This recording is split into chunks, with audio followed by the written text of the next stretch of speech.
You ask Tiger to calculate. This deals with linear inequalities with one unknown. The final result is x equal or greater than 2. Let's solve it step by step. Group all constants on the right side of the inequality. Subtract 7 from both sides.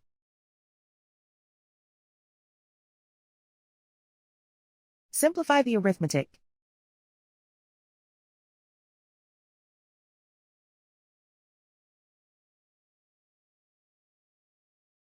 Isolate the r. Divide both sides by 3.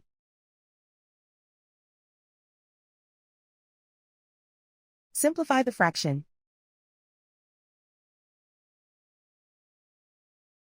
Find the greatest common factor of the numerator and denominator.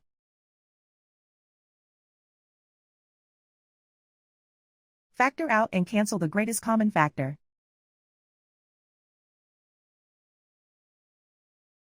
Plot the solution on a coordinate grid.